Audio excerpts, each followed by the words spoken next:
شخص في سعال شديد عنده او في التهاب على صدره، التهاب شديد او خلافه، لابد انك لو عملت للشخص ده فيتامين د هتلاقيه بنسبه 80 ل 90% قليل جدا. يا سلام. طبعا.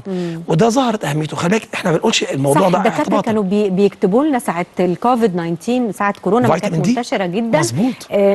فيتامين دي ده لابد منه، وكان بيدوب جرعات كمان عاليه على اساس ان هو يعني يقدر يعوض النقص الشديد بسرعه. صح. في فتره الامتحان اللي بسميها اللي هو دخول فيروس جسمي. ده امتحان، لا اما امتحان يعدي بمنتهى السلاسه، لا اما امتحان يعدي بكل صعوبته والساعه فيه تبقى كانها اسبوع. لا والمضاعفات بقى والاثار الجانبيه اللي بتيجي بعده كمان. فعلا، لان في ناس ما بعد فتره الاصابه بيمر بفتره سواء نفسيا او معنويا او عضويا بيبقى شديده جدا، بل انه بيتعالج منها كمان بعد كده. ده اكيد. فاحنا عايزين نقول ان الكولوسيس في القصه اللي زي دي بيأمنني ان جهاز المناعه يبقى توب معايا، يبقى اعلى حاجه. دي نقطه كويسه جدا.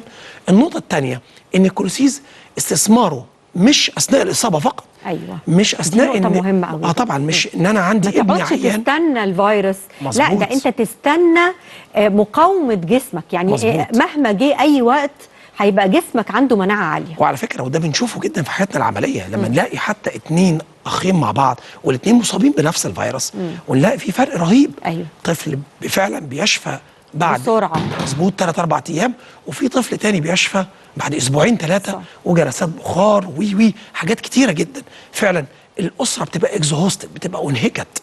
طبعا انهكت معنويا وماديا وكل حاجه. احنا بيشفق على هذه الاسره من ان يقول لك يا دكتور انا عندي البيت كله عيان. طيب زي ما انت بتقول كده وزي ما انت حاطط نفسك في موضع ان انا مستقبل الهجوم عليا، لا انا عايزك انك انت لابد انك تعمل حركه ايجابيه. الحركه الايجابيه اللي هي الوقايه، الحركه الايجابيه انك تقوي جهاز المناعه عندك.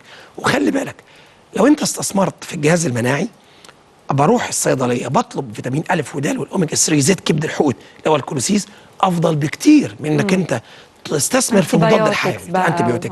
الانتيبيوتكس هو حتى انت قدامك صعوبتين. رقم واحد، هل انت في المرحله دي محتاج انتيبيوتيك ولا لا؟ ودي مش هيقدر يجاوب عليها غير طبيب مختص طبعا. يعني ودي نقطه يا جماعه بحط عندها 1000 خط. النقطه الثانيه، انهي مضاد حيوي او مضاد حيوي تقدر تستخدمه عشان يبقى مناسب للعدوى للفيروس مش للفيروس. الفيروس مش هيروح طبعا للبكتيريا اللي اصيبتك اللي تم اصابتك بيها فوق الفيروس. صح. فدي نقطه مهمه جدا.